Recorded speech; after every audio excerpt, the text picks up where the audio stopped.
दाल चावल तो सभी का ही फेवरेट होता है, लेकिन आज मैं आपके साथ सिर्फ दाल की रेसिपी शेयर करूंगी। ट्रेडिशनल रेसिपी है और इतनी ये टेस्टी बन के तैयार होगी ना, और बनाना भी इतना इसको आसान है। आप चाहें तो इसको रोटी के साथ खाएं, नान के साथ खाएं, आपका दिल करेगा आप चम्मच के साथ ही इसको खा जाएं। बहुत ही मज़े की ये रेसिपी है। बिस्मिल्लाहिर्रहमानिर्रहीम, शुरू अल्लाह पाक के नाम से। अस्सलाम वालेकुम। तो चलते हैं जी, हम दाल बनाना स्टार्ट करते हैं।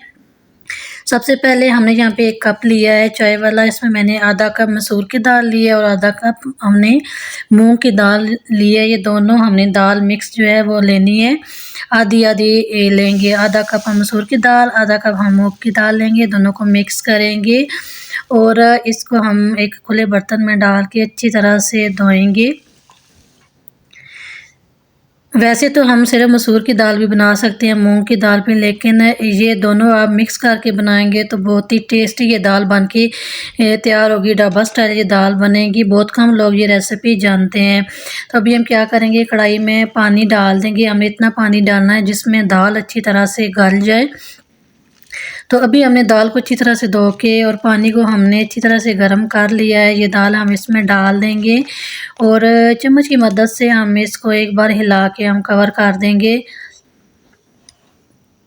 तो कोशिश आपने करनी है आप गर्म पानी में ही इस दाल को डालें ताकि जल्दी गल जाए।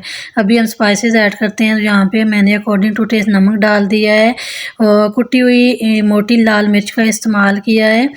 मिर्च पाउडर आपने इसमें नहीं डालनी, ठीक है, जो दरदरा मिर्च होती है ना वही डालनी है। इसके बाद हम इसमें अकॉर्डिंग टू टेस्ट हल्दी का इस्तेमाल करेंगे, साथ ही हम इसमें पिसी हुई धनिया डाल देंगे अकॉर्डिंग टू टेस्ट।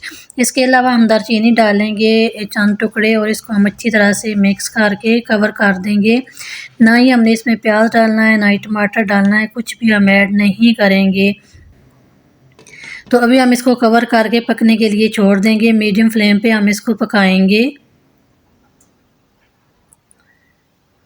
तो यहाँ पे तकरीबन 15 मिनट के बाद हम इसको देखेंगे। हमने इसको मीडियम फ्लेम पे पकाया। इसमें मैंने 2 सब्ज़ मिर्चें भी डाल दी हैं, ये दरमियान में से काट के इसी तरह।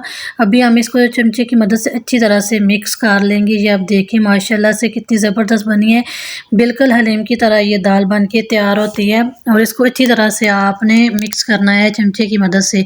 अभी हम इसको तड़का लगाएंगे। पैन में हमने थोड़ा सा ऑयल डाल दिया है, साथ ही हम इसमें अदरक लहसुन का पेस्ट डालेंगे और इसमें प्याज टमाटर कुछ भी नहीं डालेंगे। सिर्फ हमने इसमें अदरक लहसुन का तड़का लगा के हमने इसमें डाल देना है बस।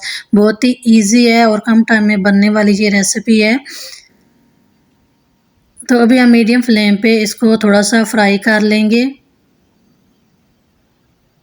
तो यहाँ पे हमने इसको फ्राई कर लिया। अभी हम इसको दाल में डालेंगे, गरम गरम दाल में इसको हम डालेंगे ताकि अच्छी तरह से खुशबू भी आए और टेस्ट भी दाल का हो। दोबारा से हमने इसको चूल्हे पे रखा है दाल को।